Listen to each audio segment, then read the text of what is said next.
Good evening, everyone. Good evening, Malaysia. Good evening to all my friends in India. Happy Independence Day. Today is the 75th anniversary of India's independence.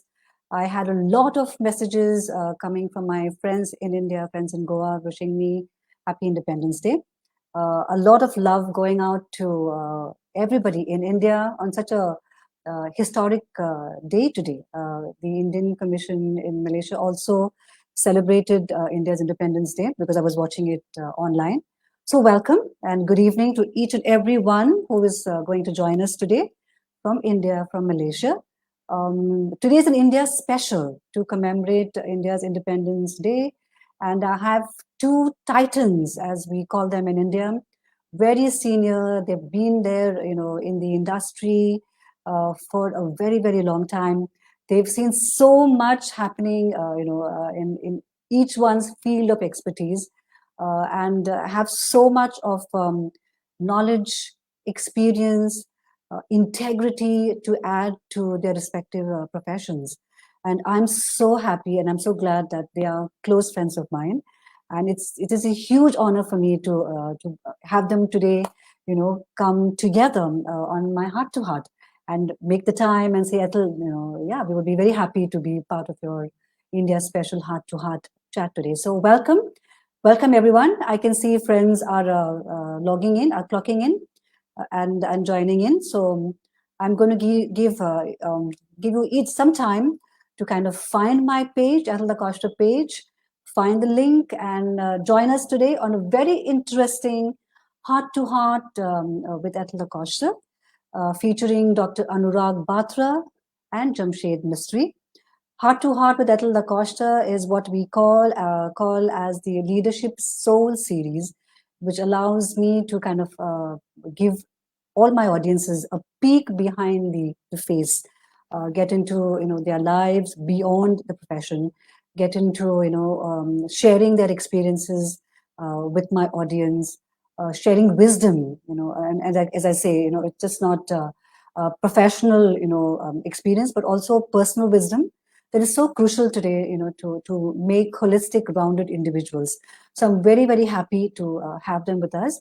I'm very happy also to have heart to heart with Ethel Da Costa, have a very core collaboration with the Mac Clinic, Malaysia's premier and pioneering aesthetic institution. The Mac Clinic has a long history in aesthetic medicine in Malaysia for the last 25 years. So it builds so much, brings so much of integrity and expertise to what it does, and contributes to Malaysia and to all its, patients and patrons. So welcome and good evening once again to all my friends in India, to my friends in Malaysia who are joining us today in a very special India Independence edition, Heart to Heart with Ethel Da Costa, featuring Dr. Anurag Batra and Jamshed Mistry. Great. So as I see, my chat box is popping alive, with comments already coming in. Wishing me Happy Independence Day. Let me introduce my first guest today. I've had the pleasure of knowing Supreme Court Barrister Mr. Jamshed Mistry for the last 20 years of my life. I met him through another lawyer friend of mine in India, in Goa, Satish Sonak, a very dear friend of mine, who introduced Mr. Mistry to me in my editorial office when Mr. Mistry was championing a cause very dear to his heart, to kind of to build improved public utility services for the physically challenged. And I thought it was such an honorable mission to take forth, to take ahead and champion it. He was championing it as a public litigation case. And Satish Sonak, the late Satish Sonak, wonderful gentleman, a wonderful human being, who's very close. I was very close to him. Introduced us together, and a beautiful story. An article happened from it, for my media publication, and that's a relationship. In 2005, since I know Mr. Mistry, let me introduce him today. It gives me great pleasure to have him on my show. So, Supreme Court Barrister Jamshed Mistry, welcome to my Heart to Heart with Ethel Da Costa today, Independence Special. Mr. Mistry is a very celebrated lawyer with a very core expertise in international media and entertainment law. He's a founder of of the International Legal Alliance. He's a member of the Bombay Bar Association and Intellectual Property Rights Practitioners Association. Social causes has been very core and very dear to Mr. Mistry. As I said, he takes a very keen interest in public litigation cases because he believes his heart lies, in causes close to his heart and close to what builds community in India. And I said he's a champion, for improving public utility services for the physically challenged, in India. So if you Google Jamshed Mistry, you will find tons of media popping up, on all his illustrious work in this particular field. And I have, as I said, great honor to have him make time for us. And put his schedule together on a Sunday and share, his insights and wisdom with us. So I'm going to just bring him up to join us. Jamshed, good evening. Good evening. Good evening. And welcome to Heart with Ethel Da Costa. Great honor to have you on my show today. Welcome. Thank you so much. Welcome. And happy Independence Day to you and to everyone watching. Watching us, yes. Happy Independence Day to you too. So 75 years of independence. I saw the photographs that you shared with me today on the flag hoisting in your building, community. Everybody there, I think a lot of some of them Bollywood faces too, actors and directors that I saw. Yes, with all the tiranga, around their shoulders. So yes, great occasion today. Yeah, great occasion today to have an India special happening. As I said, it's a coming together of two titans on the hot seat. And it gives me great pleasure to have you. And later, Dr. Anurag Batra will also join us. So good evening. Good evening to you. How are you feeling today? Oh, wonderful. Couldn't be better. Couldn't be better. End of the pandemic, hopefully, at least. Yes. So, yeah, things are opening up. It's in our Yes. city. Very happy about that. Yes, yeah, because I think Bombay kind of really championed, handled COVID like a champ, right? Because I was looking at all the news, and I think they've done phenomenally well. Local authorities and all that, and considering our 1.3 billion almost population, they've done very, very well. Yes. And I think, it's great congratulations to the public health services as well, and to the people, because people really rallied around. And I kept myself, in the loop of the news to see, what was happening, how citizens got together, to kind of support, to create, allied services to kind of, with the sick, with people, who were marginalized, underprivileged, to kind of offer them, whether it was food services, whether it was medical services. Amazing, really amazing to kind of, have a second wave hitting and then just jumping, back into action. Yes. So great. Yeah. So I think we're going to just, pop straight into the questions. You've been in the industry for such a long time, you're an institution by yourself, for being in the legal industry for such a long time. So you've seen a lot. There's so much wisdom that you have to share. How would you define, the participation of Indian citizens pre and post COVID time, and how do you think it all leads to nation building in today's current perspective? So I think, since India being a sovereign democracy, I think we've always had the citizen, pretty much right up there. And, of course, you have the three wings of the legislator, the executive, and the judiciary. But at the center of it, them all, you had the famous Abraham Lincoln of, by, and for the people. So I think that it's been there. I don't want to go pre-independence, but I think since it is Independence Day, we could start at that level. And I think they've been. I mean, our constitution. Since one is from the legal field, brought all. It was so beautifully focused on the citizen. So I think the citizen is like as you call it in the movies, he's the lead character, the lead role, and so that's really, and he's had the sort of the pride of place. So I think he. But the interesting part about being a citizen in India, especially, I mean, of course, other countries as well, is that uh, you are supposed to participate in the process, and that is also very, very interesting. So you have several rights that are bestowed upon. For example, now the right to health has become a fundamental right. The right to education, Yes. the right, also to the right to vote, that to exercise your adult franchise. That is, now very, very important, because that is one straight way, unlike, other systems, like the collegium that the US has. We have a direct, democratic election. The prime minister is elected uh, directly based on the vote of the people, and, things like that.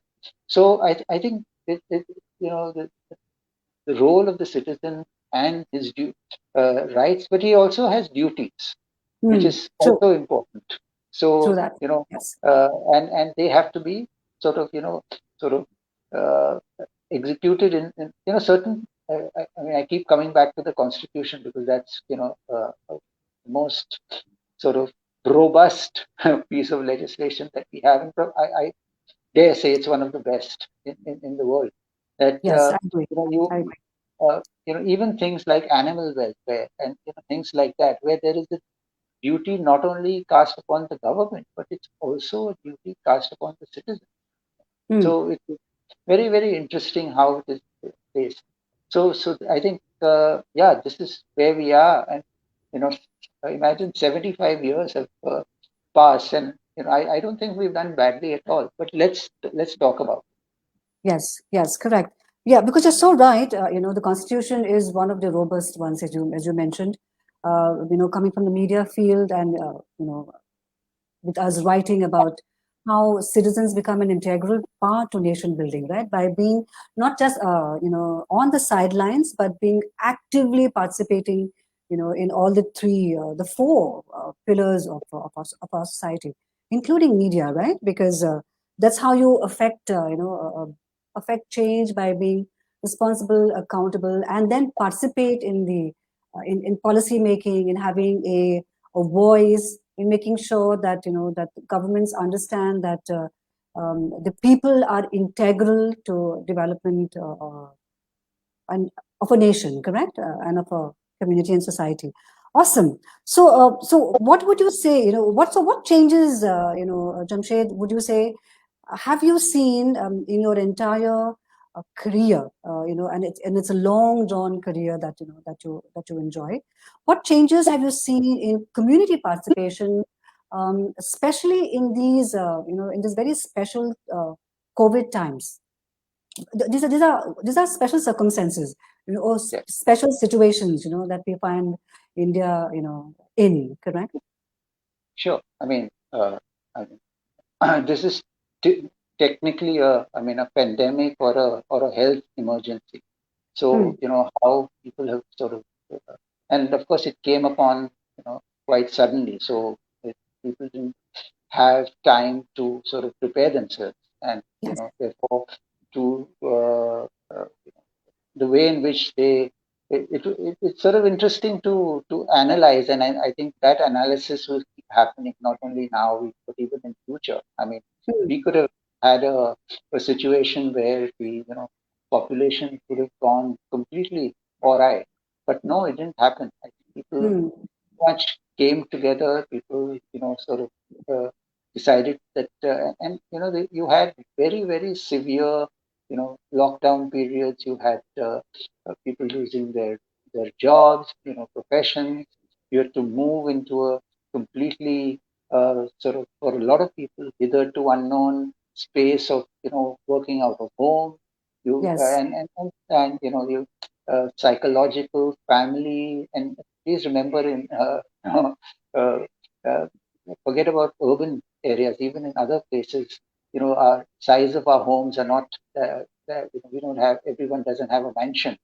So, Yes. there's been very trying times over the last year and a half. But I think, they've stuck to it. They've supported, the government both at the local and at the center. And I think, and in a lot of ways, they've sort of moved together. They've been very innovative ideas. I mean, some professions have had to work, like nurses and doctors and frontline workers. They've really had to.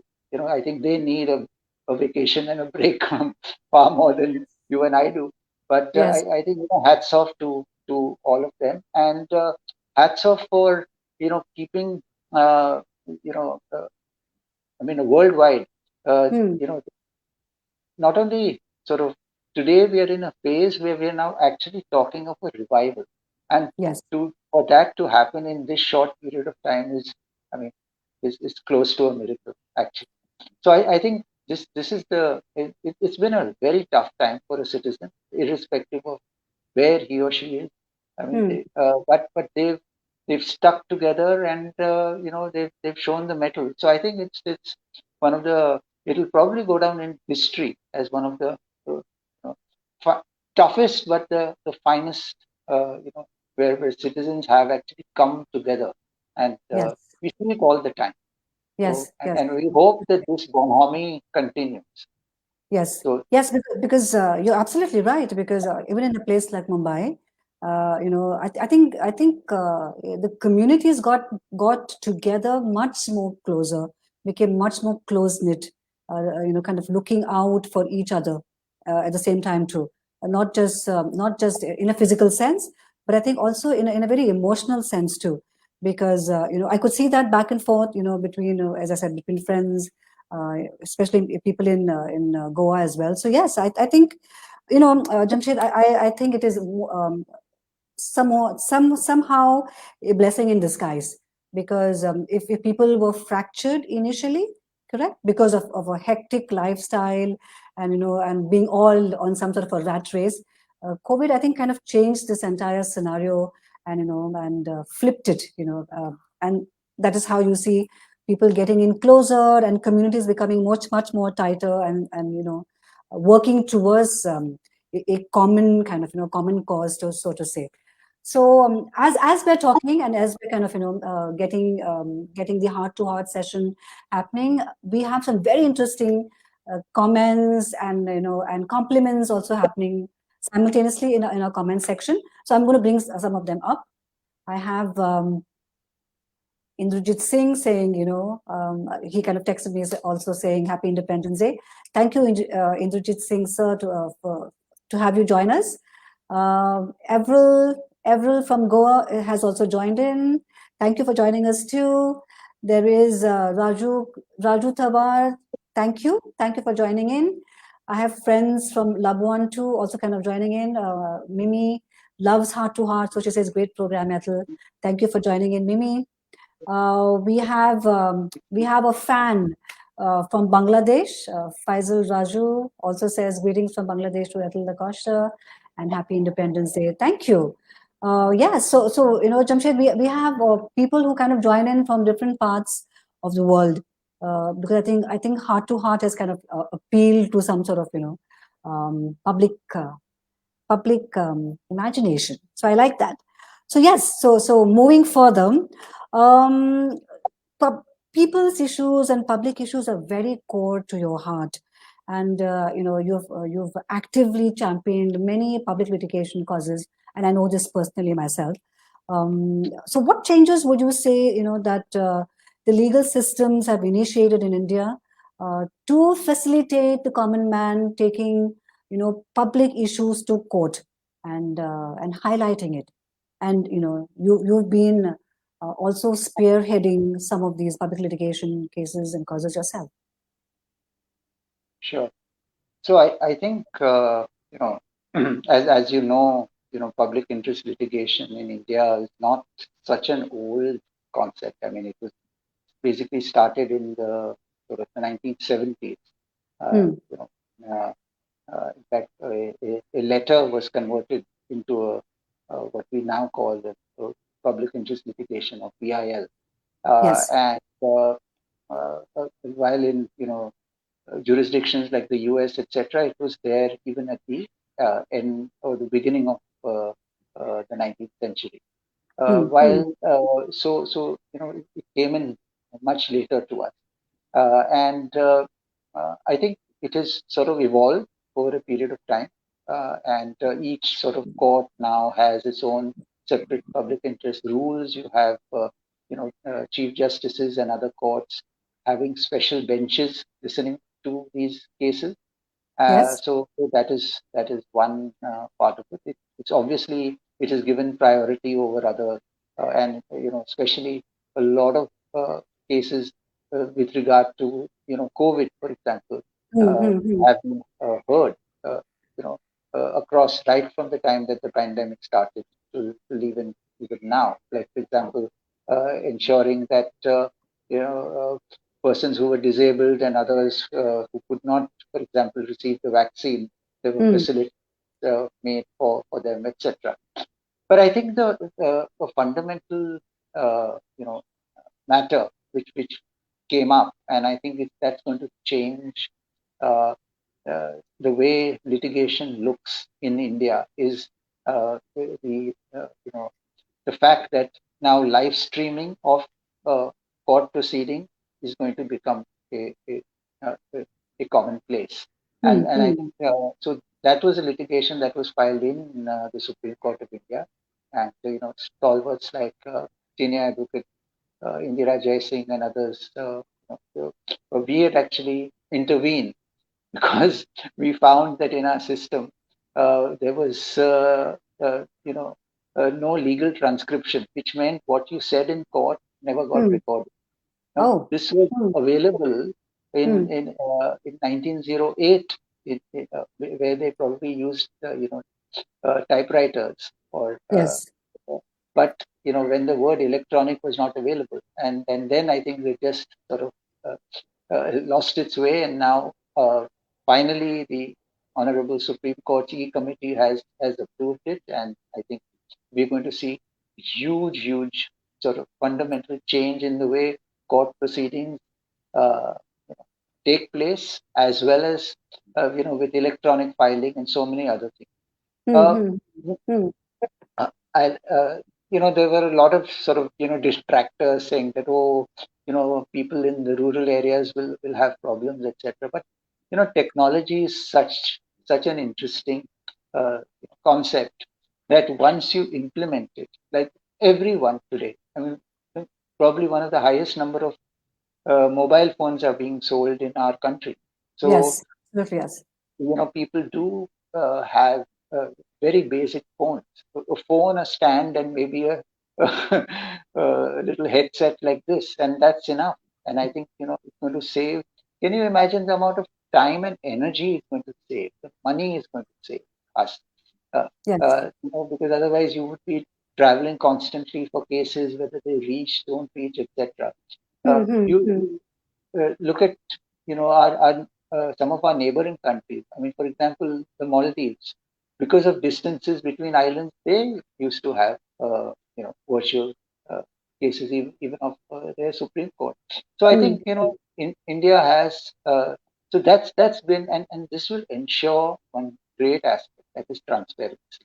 Yes. And Yes. Absolutely even right. yeah, and since Yeah. you're a media person, it'll Hmm. ensure clear and proper reporting of cases from Hmm. court. Very So true. Yeah. so they've already started. The High Court of Gujarat is live. You can watch it every single day, every court, no problem. Hmm. And others are framing rules. So we'll I think that's been one of the biggest changes, and it's actually sort of galloped because of the Yes. pandemic. So Yes, yes. Also, I think it kind of gives the public more access to also be heard, right? uh, Which means, you will approach courts much more, much more proactively now, yeah, because the court has a very positive stand with public litigation cases, and we've seen the success rate of it, right? The court has been very attentive, very active in kind of, in being allowing more citizen participation in terms of using the court as a justice system. Correct? Wouldn't you say that? absolutely. And I also think that it'll cut down the long-winded arguments that used to take Mm. place for days together. Yes. So we have, and I mean, I just put it appropriately. I think we are headed for what is called the hybrid system. It's pretty much Mm. like a television studio. So if Mm. you Mm. can make it to the studio, fine. Otherwise, you join through a video wall. I think Yes. we are headed for that, and I think that is amazing. So Correct. we really look forward to that. Which brings me, it's a beautiful segue. Which brings me to my next question on where do you see the youth participating in this new turn of events? Because you've highlighted so many changes that have happened even within the legal system, which are all positive changes. Correct? Where do you see youth participating in this new turn of events, and how does it lead to India's perception within and globally as a superpower? So I'll because there's so many things to say. I'll Hmm. in fact stick to the legal part because I think that's Yes. fundamental here. The Yes. I think if you look at it from a lawyer's perspective, it's very interesting what has happened. From the time that I finished law school, that's over 25 years ago or more. Like, Right. the to now, suddenly law has suddenly become a very funky profession. You find so Hmm. many youngsters wanting to take up law, which is a great. And the what has also happened is that the way in which law is taught in law schools now, that will also have to fundamentally change because now you Yes. are preparing yourself Hmm. in a globalized world. You're going to be a global lawyer rather than you're Yes. going, instead of being just a lawyer, who handles sort of, you may specialize Hmm. in a subject which is local, but you have the bandwidth of then doing work internationally. I mean, we had to travel to actually get that experience Hmm. to Hmm. other countries and things like that. Now I think it's very interesting. The world comes to you. So say your mock courts will become online, and so many Yes. other things. You can sit down and watch. You can do your research online. You can do so many things which were just not available.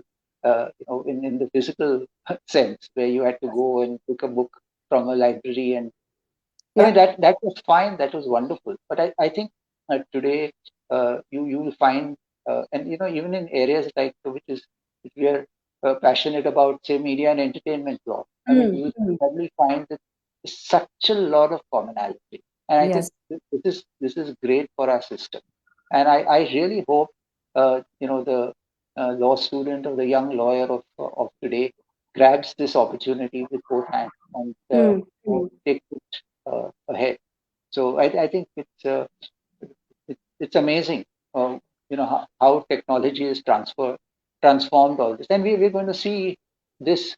You just I'd love to have a heart to heart in the next 2-3 years with you on the same subject with the new Yes, law. yeah. Yeah, because it's fascinating what you mentioned, that you're saying that there is an active interest among our youth to get into the legal systems now, huh? Fascinating. Fascinating. Because I remember in 2003 when I was just, when I had just founded my lifestyle media company, Think Geek Media, there was zilch information about intellectual property rights. There was just nothing, and you know that because we were corresponding and talking and chatting so much about it. And then gradually through the years, there is such a a strong intellectual property rights kind of awareness now, even in India, I guess, because the media and entertainment industry has also boomed, right? And you see more and more young blood, in the legal field, in this particular division. And as I said, you've been there right in the forefront all these years, kind of almost pioneering it, Jamshed, if I could, say that.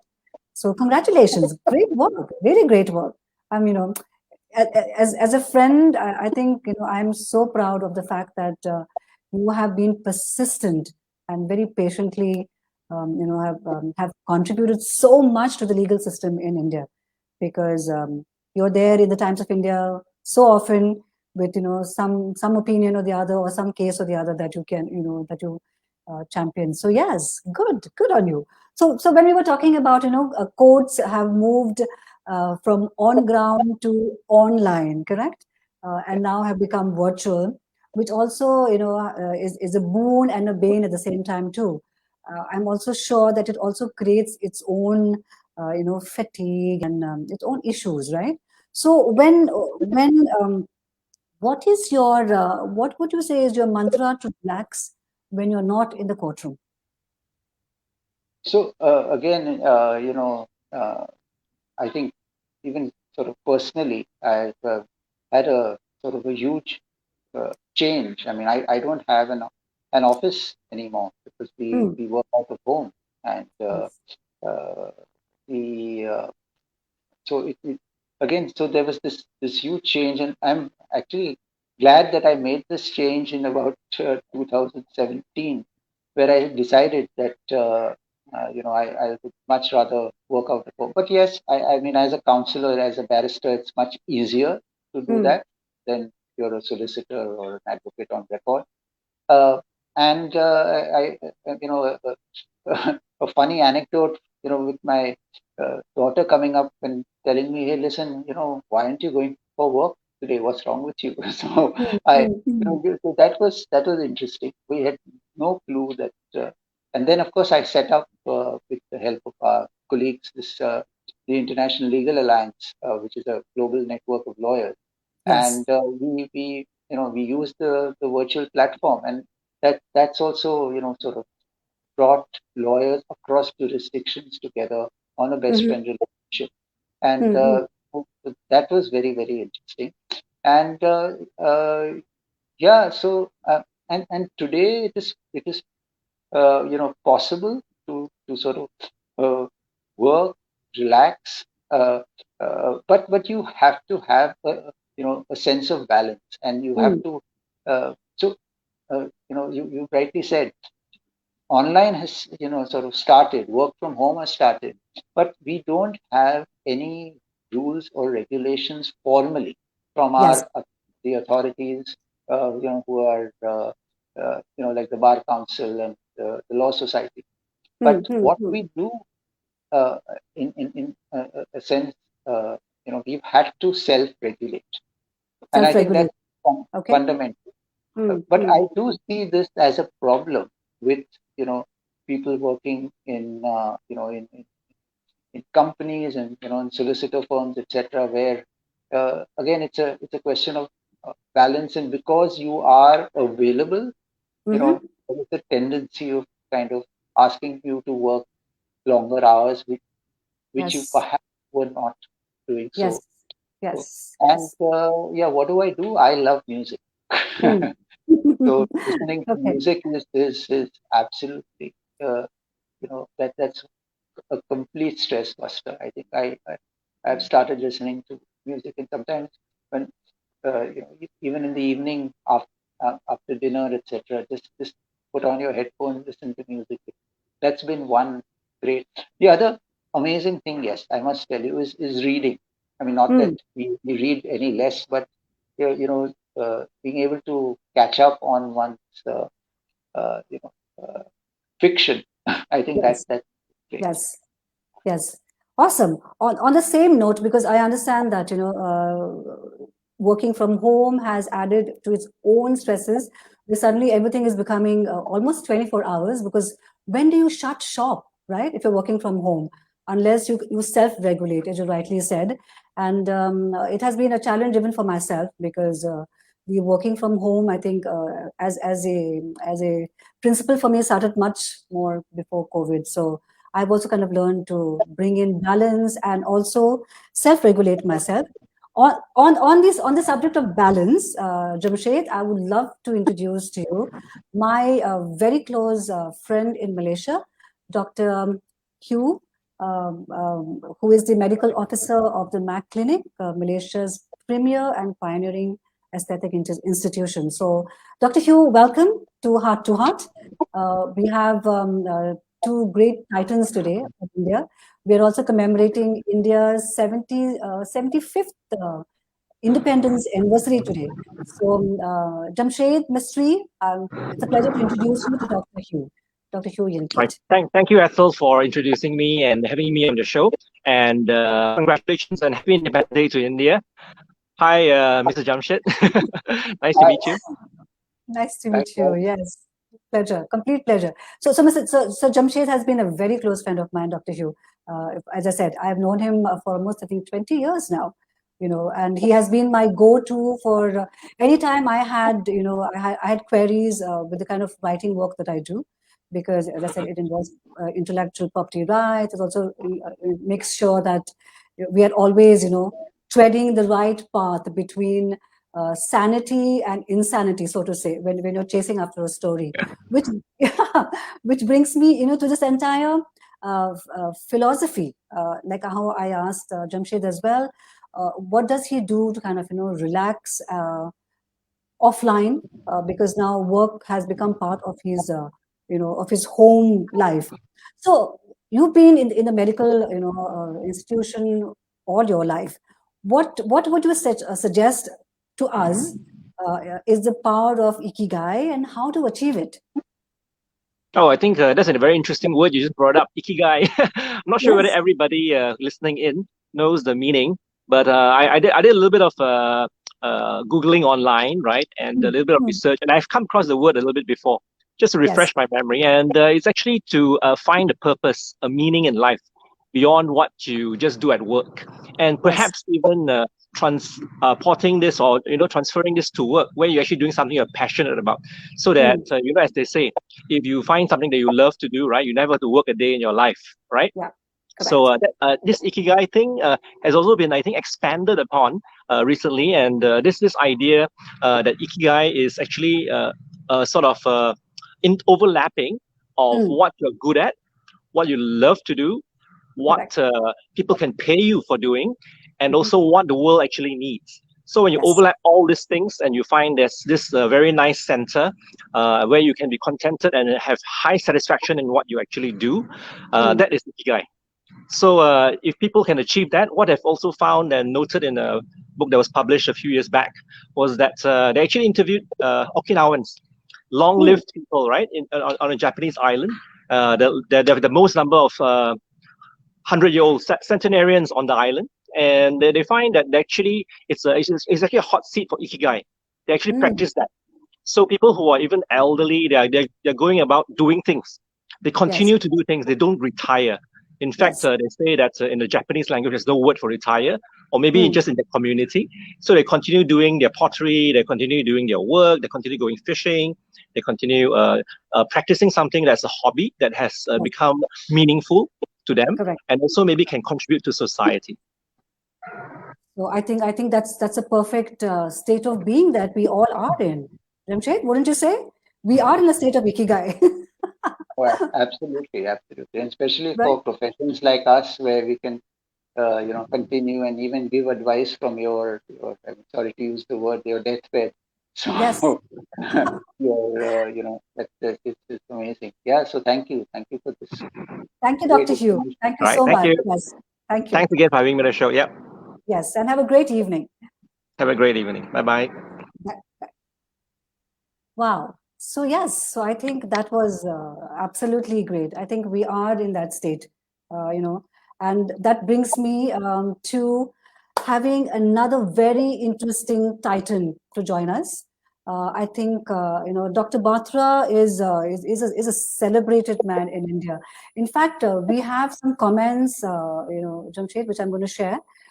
from a mutual friend in Goa. Shaista, so good to see you online, and thank you for joining us. She says, "Hi, Ethel, Jamshed, and Dr. Batra. Happy Independence Day to us." Yes, happy Independence Day to you too. I have been keeping in touch with Goa with what's happening because we're all virtual. Everything is so close. In just a click of a phone button now. So thank you for joining us, Shaista, and please stay tuned in because Dr. Anurag Batra is just joining us now. I can see him already. And thank you for your love. Thank you for your support. For supporting my work all these years as well. So yes, let me introduce Dr. Anurag Batra to my audiences. Dr. Batra, Anurag Batra is India's media mogul, an editor-in-chief and chairman of Exchange for Media Group, a huge media house, and chairman of Businessworld. Dr. Anurag Batra is what we call a serial entrepreneur, a journalist, and an eternal optimist. I have met and interacted with Dr. Batra a couple of times in Mumbai over issues of I think you keep bumping into each other where you're at the same event, same media event. Most times it's the same speakers, and Dr. Batra and me have exchanged digital media ideas. This was 2-3 years back, and I've seen Dr. Batra building his own media house, media publication to keep with the time. So he's very active. He's absolutely dynamic. A man who is in touch with the trends, industry trends, always innovating, always kind of figuring out what more can he add, to the industry that he belongs to. And I'm sure Jamshed will also agree because you also know Dr. Batra very closely. So let's bring Dr. Batra online. Dr. Batra, Thank you good so evening. much. Good evening. And very happy to see Jamshed. Jamshed Happy has New many names, many of us. We are friends for many, many years. So happy to Yes. see you, and God bless you. And I just want to say that Jamshed is a very kind person. You may have heard whatever he said about balance and music and his legal profession, but he's really a very kind person and a very affable person. If I had to use these two words, and we haven't collaborated on anything, but we've tried to collaborate, and I'm sure at some stage we will. But over the last 15 years, and especially last 5-6 years, me and Jamshed have been very good friends. And before the pandemic, we would meet more often. Of course, these days are more virtual. So good to see you, Jamshed, and all the best to everyone in your life, and congratulations to you on making strides in your legal profession and setting up the International Legal Alliance. So God bless you. Thank you very much. So this Thank you, Dr. Batra. I must pay him a compliment in return. I think No, absolutely you don't have to. amazing. Thank you. I mean it. I mean it. I know that. Thank you. But I think I think we are yet to see the best of Dr. Batra. I mean, every situation. I mean, the pandemic. What you've done with the business world, and the dynamics, and you've taken it to another level. And I think it's phenomenal. I mean, so congratulations for that. Yes. You're very kind. I hope I live up to your comment and your expectations. But yes, I also genuinely believe with all humility and gratitude that my best is yet to come. I genuinely believe, and I'm grateful to God. At the end of the day, I am the same person, but I believe that when your stars change, while I work very hard, I believe in karma. It's all about your stars. Yes. Yeah. Correct. And actions. Like Sadhguru says, I follow him very closely, that action, karma is active conscious action, which bears fruit immediately. It's not like, how you would say, oh, I'll die and then I'll see heaven or earth. Everything is what you create in this lifetime. So Dr. Anurag Batra, I am grateful to you today for making the time and being part of a very special India edition of Heart to Heart, because, a lot of my audiences that join us online, from Malaysia, India, always kind of come, to either learn something, pick up some, kind of new information, get introduced to, new titans or stalwarts, and learn something. I think at the end of it, everything about life is learning, to be in a perpetual state of being in the student mode. So thank you, and welcome to Heart, Dr. Batra. I'm going to thank you. I'm going to get straight into the questions. How would you define the participation of the media pre and post COVID in nation building from today's context? See, first of all, let me give you a context that India has a very vibrant media. We're on the 75th year of our independence. We complete that today. It's a very vibrant media. It has multiple use. It has multiple viewpoints. There is a right-wing media, I would say, but there is also a left-wing media. And there is some entities, though few and far between, who are balanced. But it is a very vibrant media scene. I know the Indian media scene can be more vibrant and will be more vibrant with digital media, with individuals building sizable following and becoming media. Also, there's been criticism that the government has made media its laptop. But let me take our viewers. In 2000, when there was a Congress government, when Mr. Priyaranjan Das Mistry was Jamshed, remember, was the INB minister, he did bring in a broadcast bill which was draconian, where a policeman could walk into your studio and confiscate your equipment and arrest you. Now, of course, the Editors Guild of India and all the media owners mounted pressure and the bill was taken back.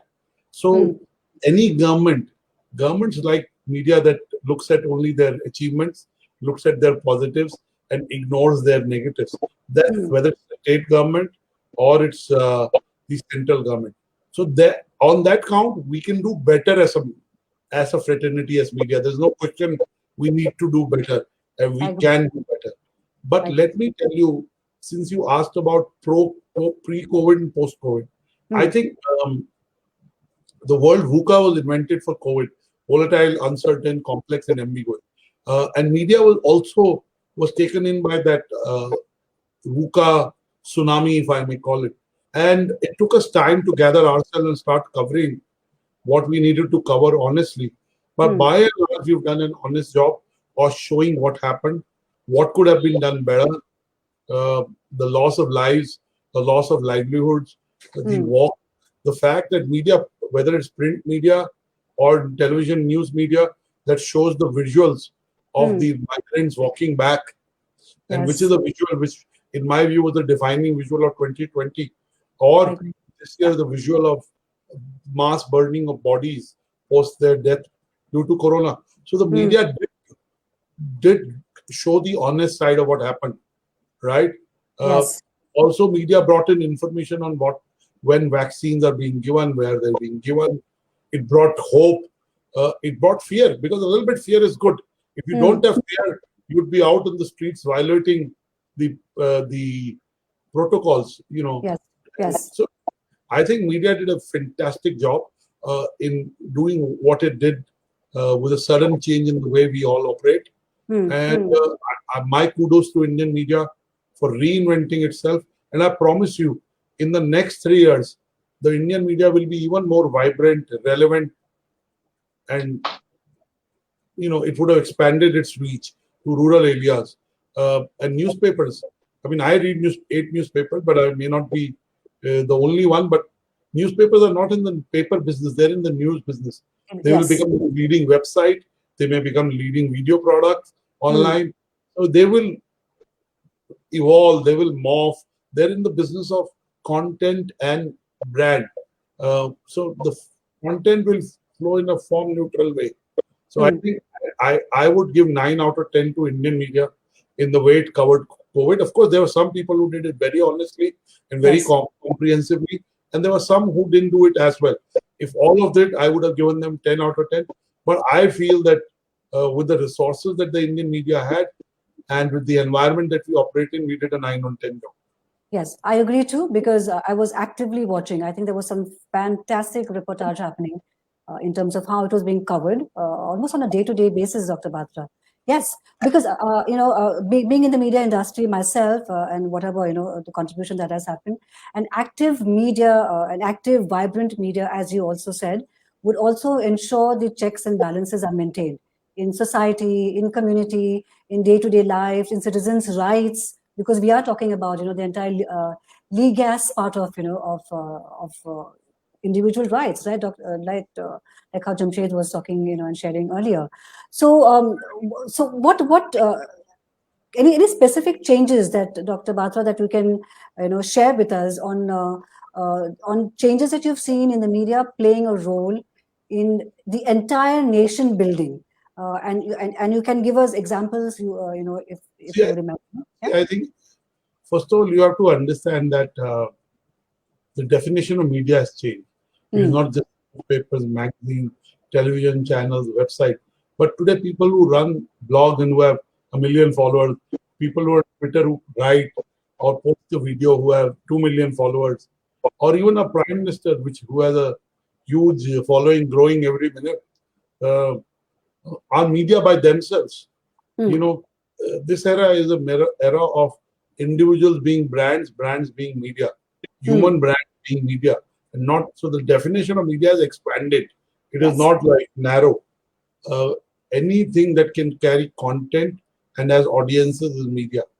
So in that sense, as I said, the growing nature of digital media, the distribution of that digital media content through social media has really accelerated in the last 18 months. It was on an acceleration path, but the last 18 months increased our time to consume content, both news content and entertainment content. And Ethel and Jamshed and myself, we all are screenagers. We may not be teenagers, but we all spend much more time on the screen, whether we're doing a webinar or whether you're doing our office work or we are consuming content or watching a movie or my 2 children attending school. So the screen time has gone up and it is getting interrupted through the use of artificial intelligence, machine learning, the media platforms know what kind of content you consume, when you consume. So more and more content is being brought to your attention. As you go to Facebook, if you consume the content on, say, holistic well-being, you had the doctor just before, and you talked to him about ikigai and healing and all that and finding. Now, if you had consumed that kind of content, 5 more articles of that kind would be suggested to you. That's the nature of the kind of environment.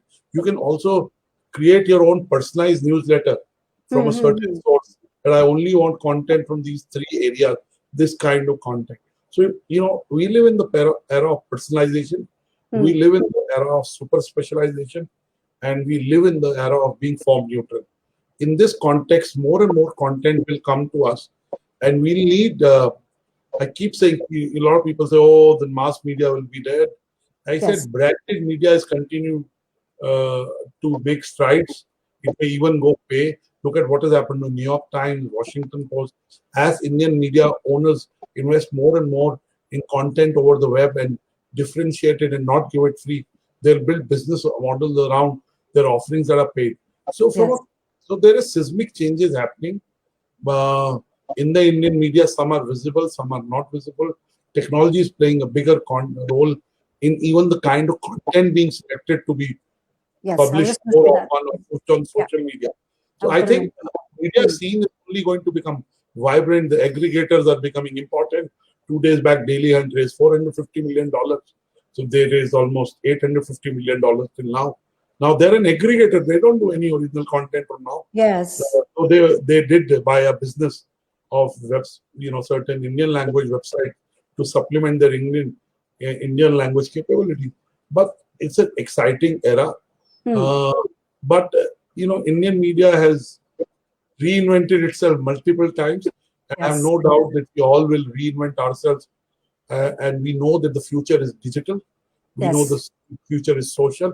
And we know the future is multiform, which means you got to do the text, you got to do audio, you got to do video, And I want to say, the more the proliferation of the screen, the value of text content goes up. Yes. I have this theory, and I'm not a sociologist, but anything that is in less demand becomes valuable. My 17-year-old daughter is writing a book.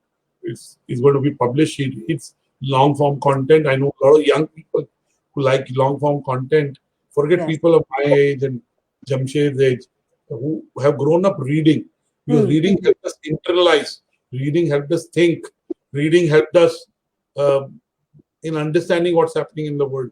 Of course, we watch a lot of video. When today is Sunday, 7:30 to 8:30, I shut off because I watch Farid Zakaria's GPS wherever I am. If I'm not able to watch, I record it and I watch it. So we do watch content, but we want to go to verified sources, domain experts, and people who are going to provide neutral content. Correct. So, Dr. Batra, I was just going to kind of lead to that. Do you think in a era of such a digital explosion, so to say, of content, is there content overload? And what would there be like a mechanism to ensure that whatever content is happening, how do you kind of see through that? There is clearly much more content available. I mean, I'll give you. We are exchangeformedia.com, and there are 17 sites in that domain. We were possibly beyond the third, fourth site. You have no relevance. I mean, you have little relevance. I can't say no relevance. It's like me asking Jamshed, how many newspapers do you read? Or me asking you how many channels of whatever domain. You possibly watch the one or two that come to your mind or are differentiated. You don't have the time to go through 8.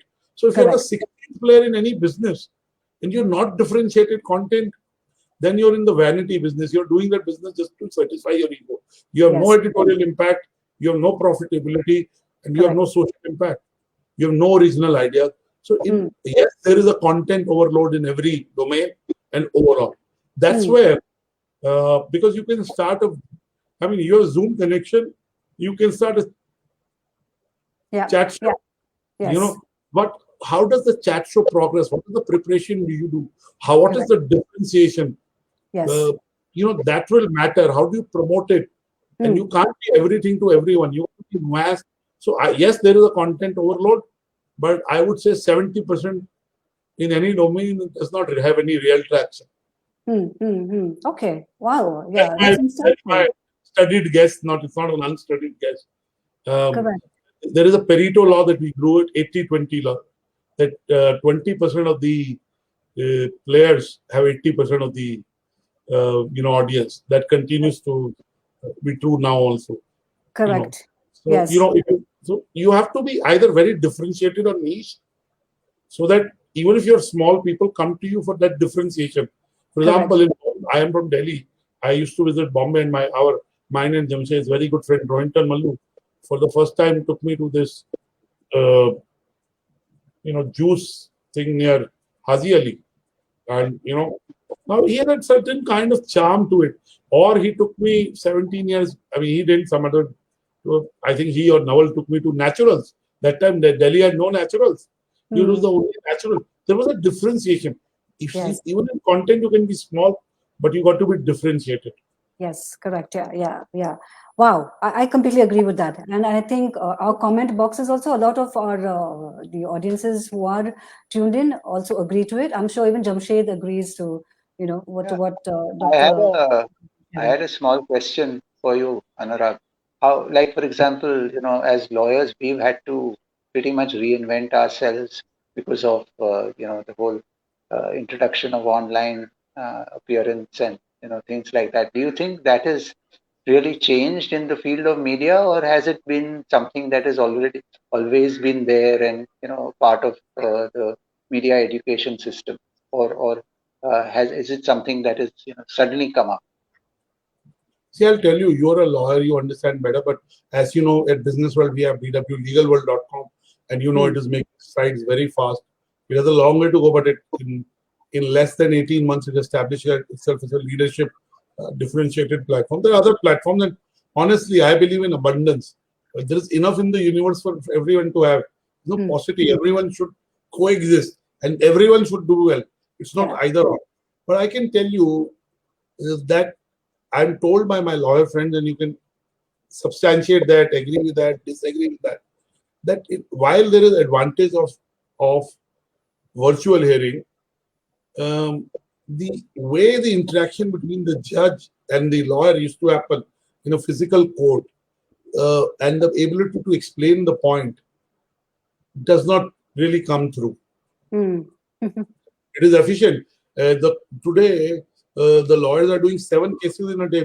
They're doing outstation cases, which was not possible. So there are advantages and disadvantages, and at some stage there will be an equilibrium. I'm not now in terms of media. Let me tell you, when I do an interview face to face, I prepare much more for it. Let me tell you that.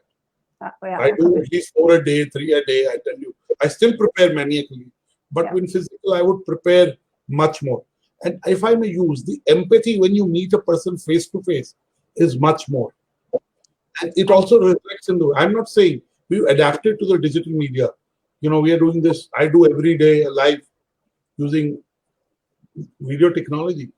It's not the same. They've called me old fashioned, call me whatever, old. I like physical interaction. Sit across, have a cup of tea, coffee, you know, talk before the conference. In a case where you know the subject well, hug him, you know, there is a certain chemistry that happens in a face-to-face setting that I miss, for frankly.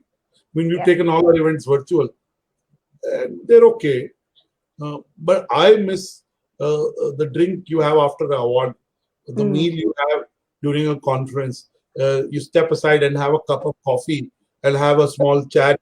I mean, I miss that. Honestly, I am an old-fashioned person. I would like to meet a trainee, but there are advantages.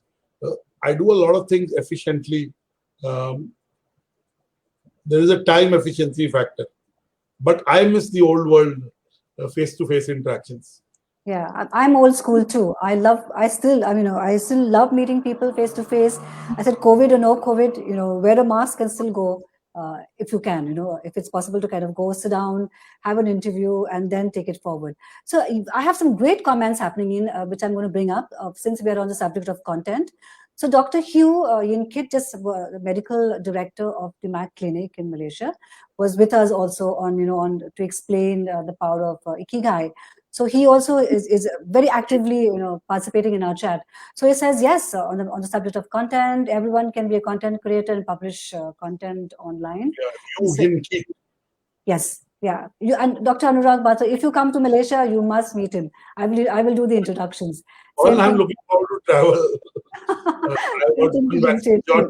second vaccine shot is coming in after a month after that. I want to travel. Yes. Because honestly, we are human beings. We are social beings. Correct. I mean, and we've been doing what we've been doing in the hope at some stage we'll return. At least we'll have the choice to be like old times. Correct. At least in some good ways. Yes. Right? Yes. So, absolutely. And again, your show is called Heart to Heart. Now, again, I believe, I'm not saying that we are not.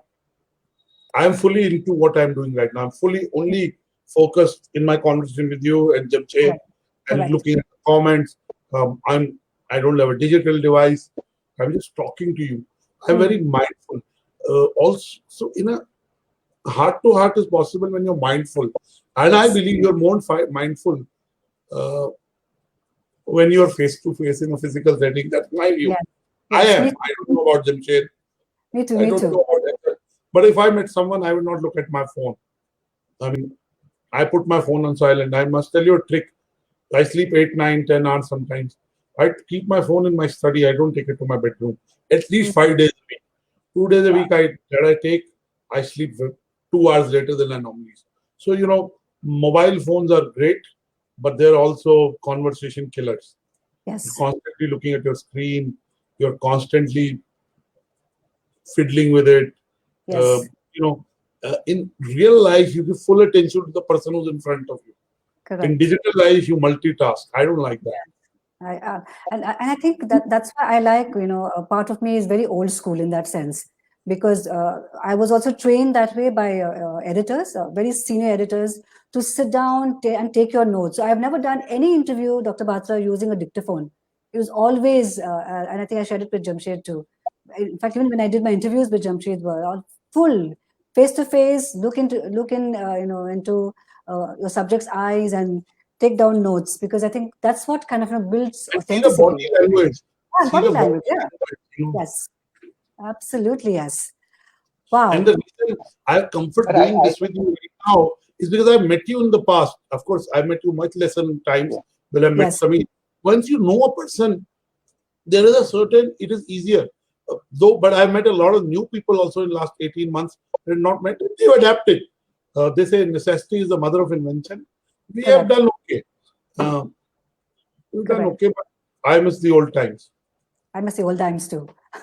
So Dr. Hugh so was one last chatting. Says, one last word on this. I think we keep using this word, the hybrid system, which is mm, ideally because see the problem is geography. Now you are sitting in Kuala Lumpur and we are sitting here.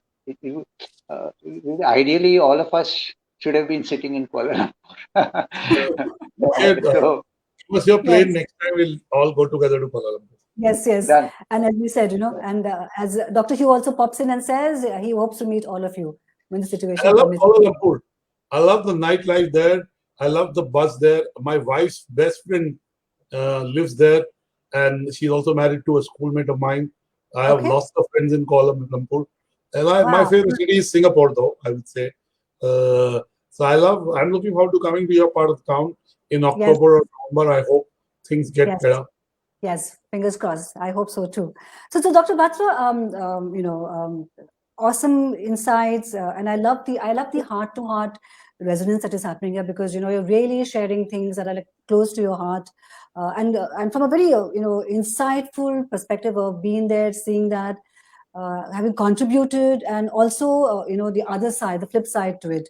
So industry issues are very core to your work, because you have diversified at lightning speed, so to say. You've added so many media products to your to what you're building up, and in real time, which is so quick. What have been your observations in, say, recent years? In how do you see the industry landscape changing in India, and especially the media industry? And what are your insights to support these changes? See, first of all, the media industry is in a huge metamorphosis. Uh, Hmm, hmm. as I said, we are in the business of brand and content. We're not in the business of newspaper. We're not in the business of magazines. I'm in the business. I have a huge business word brand, and I create content. Tomorrow it can be television, it can be OTT, it can be website, it can be virtual events, it can be a magazine, it can be a newspaper, whatever. So Yes. second is media needs investments. Technology absorption is going up. We are getting into an era of super specialization. Domain expertise matters, and we'll have to evolve new business models. Can we move into a future where the content is paid by subscribers? Our dependence on advertising will then come down. We will do more and more content for our viewers, readers, and hopefully on news channel you will not see cacophony and Yes. content. Yes. Absolutely. Yes. Oh my. Yeah. Yeah. You're right there. But we need investments. We need investment. Correct. Where do you see, in the entire scenario of media content?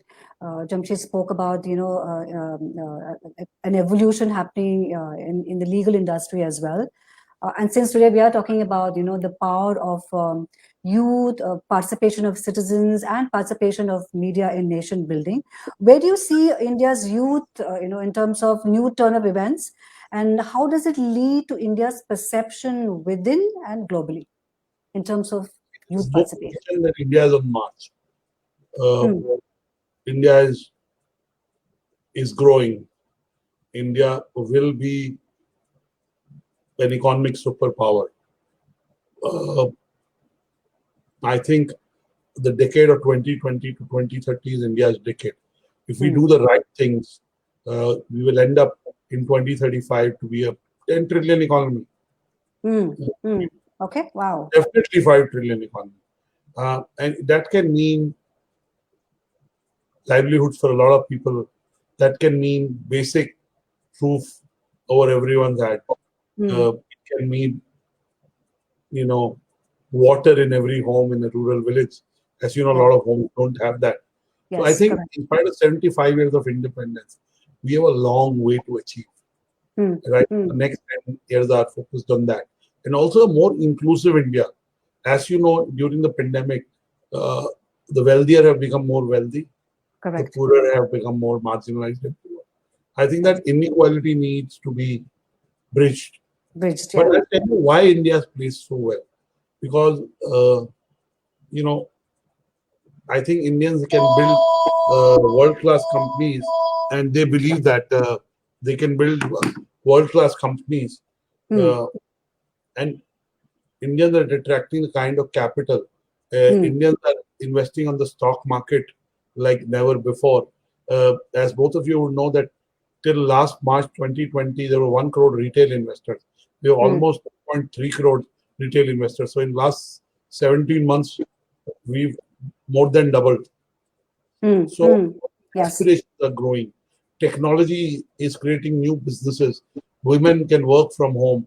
They can Yes. reskill themselves from home. They can be women entrepreneurs, as I keep calling them. So in terms of India, we are uniquely positioned in terms of our millennials, in terms of our millennial workforce, in terms of what happened to technology. And Infosys got created, and TCS got created because we had a lot of engineers. I think if we need to capture the healthcare revolution, we need Yes. to do the same with our medical education. Yes. Yes. So telemedicine is growing, so on and so forth. And last but not the least is the aspiration of India. I think we really believe that we can do it. It is our century. And I'm not talking of myself, I'm talking of an 18-year-old comes from a small city somewhere in India. Because today locational advantage doesn't matter. Technology can help you chase your dreams. So I think it augurs well for media, it augurs well for the industry, it augurs well for every section of the society. In spite of our 75 years and the progress we've made, I think we need to leapfrog over the next 2-3 years to be able to provide the basics that a lot of Indians need. And I don't want to think about them in terms of market, but they will also become a huge market for a lot of products and services that they will create. So you're right. So it is a very critical stage that India is actually poised with with such a huge youth population that can aid in that, right, Jamshed? Because we were discussing the same thing as well, right? In terms of as the voting population gets younger and younger, I think it's the largest, right, in the world. The innovation, more digitalization of services will also kind of gallop with it, correct? One thing has happened because there has been a stigma of failure in India. I mean, God forbid, someone's first marriage is not successful, you look down upon them. Somebody started a venture and it hasn't worked out, we look down. So this stigma of failure is going away. If you're an entrepreneur, you may succeed at the first go, you may succeed at the second go, you may succeed at the third go. And experience is what you get when you don't get what you want. Nothing called failure. Yes. And you have learnings, and you have learning, and you apply and you grow. Yeah. And I'm not talking in a theoretical manner. I'm really talking of experience. I have failed at a couple of things. A lot of things haven't gone to plan, but you stay in. So the idea of persistence, the idea of resilience, the idea of being dogged, the idea of experimentation, the idea of light at the end of the tunnel. I believe reinvention too, Dr. Batra. Yeah, there is light at the end of the tunnel. So I think culturally we are changing. And when the Prime Minister of the country stands up and says it's okay to fail, it changes culture. Maybe not immediately. It would take. And then you also see successful people who came from very humble background and have created large companies and large impact. Yes. So everything is possible. Correct. सब कुछ मुमकिन है. उस तरह का एक, there is that kind of feeling. Everything is possible. In 1996 or 97, I saw this movie called The Lion King. I'm not sure 6 or 7, but either 6 or 97. I just passed out of the business school in 96. And उसमें एक song है Hakuna Matata. I mean, it's one of my favorite songs since Jamshed talked about music. And you got to look at world in a very positive frame. The fact that we are alive is a blessing. Correct. Everything else is a bonus. It's kam paisa banega, zyada paisa banega. As long as we are cheerful, we are fine. Yeah. And we're human. We'll be upset, angry, frustrated. But as long as we let it pass, it's fine. Correct. Yes. I mean, I passed out of MDI. Today, I'm on the board of MDI. I'm the first PGPM alumnus in 49 years. And the second alumnus overall to be ever on the board of my alma mater, MDI. I didn't. I mean, it's possible. Even better things are possible in future. Everything is possible. If you believe it's possible, you work at it, and you believe in God, you have good intent, anything is possible. I think we are living in an India where anything is possible. Correct. Which Jamshed brings us back to our same state of ikigai that we mentioned, and Dr. Hugh had also kind of supported it. So yeah, it is awesome that the three of us are in that same state of being, this being of ikigai. So Dr. Batra, to kind of, I think we're already kind of getting to our time session of heart to heart. What kind of changes do you envisage in the media industry as a whole in fueling, assisting and enabling India in the next 5 years? The first thing is that the rapid pace of digitalization, technology, the rising ambition. I think the government also recognizes that a new area, whether it's blockchain, whether it's gaming, whether it's cryptocurrency, will build the new India. So the policy also needs to keep pace with it. So first is technology, second is ambition, third is the government being a proactive catalyst, fourth being we need a lot of capital. We have a cover story coming up. We're looking at how homegrown capital is now powering Indian companies. Wow. Okay. Indian investors have seen exits that they never dreamed of. And last but not the least, the era where the stock markets are super exuberant, which means the ability to be liquid, to make money for everyone and invest in businesses. Parallelly, there is one sixth area, is the desire to make more and more social impact. More and more entrepreneurs want to make social impact. Correct. I think they want to give back even without getting, when I was growing up, the idea of giving back was I'll achieve something, then give back. But I mean, 24-year-old whose idea of achieving is giving. Right from the word. Right.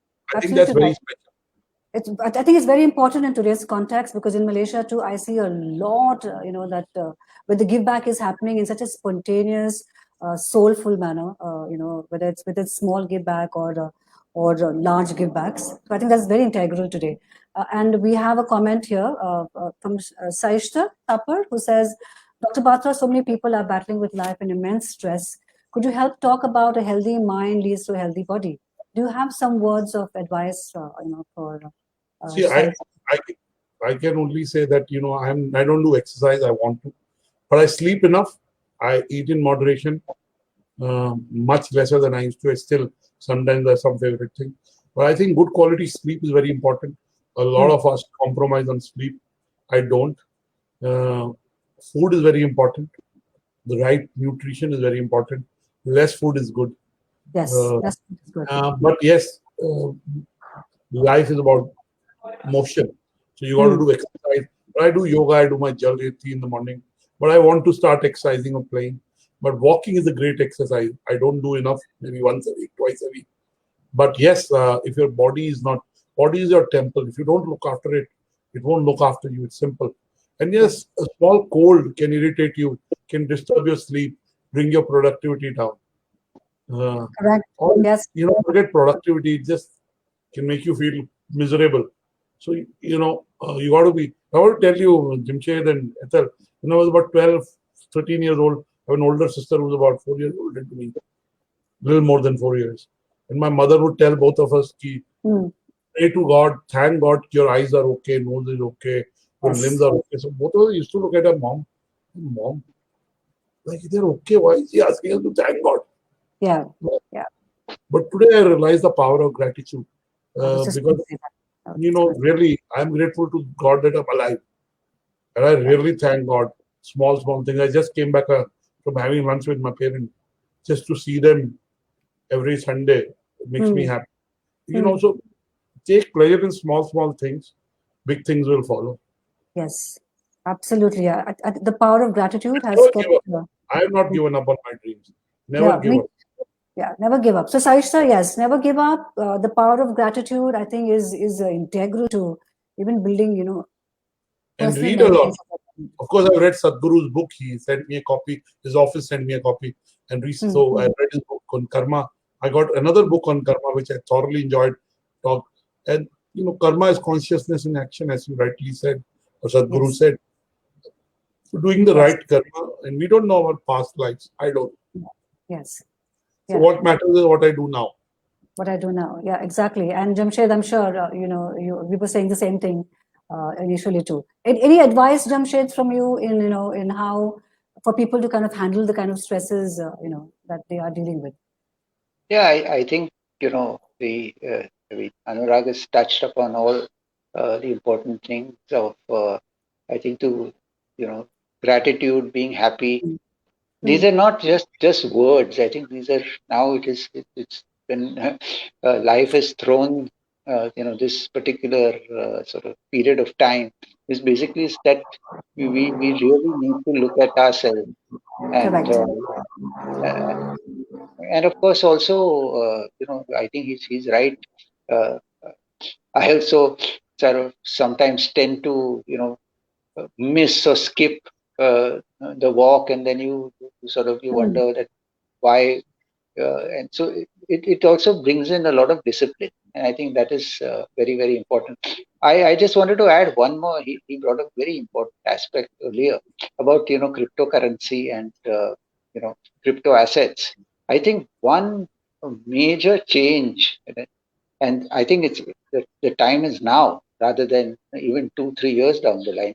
When you have the crypto assets, our courts, not by, and not only within India, but across the world, we are not at all, ready for that kind of, because crypto assets can be sold 57 times in 2 days. So are our courts ready for something like this? Answer is no. I think serious thought has to go into this aspect. Yes, and like Dr. Batra also says, we still have, India still has we still have a long way to go. I think the past 2 years have poised us on different challenges, but I think we've done absolutely fantastic given the circumstances and the situations that we all had to kind of reinvent on our toes, and it's been done correctly. There's great scope for for media to also kind of step in to support industry to kind of take the next quantum leap. We have a young population that is there to support this quantum leap, because I think that's what the country is poised at. If all other situations, political and whatever, support and aided.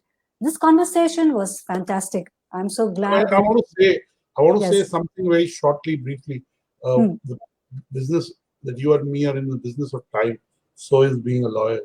Yes. But I just want to say that the pandemic has taught me 5 things, and I want to share that with your audience, because since it's heart to heart. One is never say never. कि ऐसा नहीं हो सकता, वही नहीं होगा, काम कैसे करेंगे? Yeah. सब कुछ हो सकता है, बिल्कुल. right? And I want to tell you, there is a guy who wrote a book in 1993 or 4 about that such a pandemic will happen. People called him lunatic. Last year they published his book. Okay, he written in 93. So, kaisa, your imagination may be limited. We know what we know, but we don't even know what we don't know. So Yes. don't say never. Never say die. Yeah, never say Everything die. is possible. Everything is Second, possible. the less is more. It's not about resources, but passion. It's about drive. It's about hunger. Yeah. It's about मैं travel नहीं करता, मैं बाहर खाना उतना नहीं खाता, कुछ फर्क नहीं पड़ा लाइफ में. Correct. It goes on. So a lot of thrills that we have in life may or may not be needed. Third is, life is about collaboration. I keep saying 3C economy: a collaborative, compassionate, and a contactless economy. So everything we do, we have to reimagine it in this 3C context. Fourth, I said it 20 years back, and I do it, and I don't really need any external if you help other people, God helps you. Yes. Sometimes people may be ungrateful. Sometimes people may be even funny, but that's the real way of being who you are. Yeah. Last, Yeah. I just want to say that we all are human. We make mistakes. We got to forgive ourselves. Sometimes intentionally, sometimes not so intentionally. We got to also forgive other people.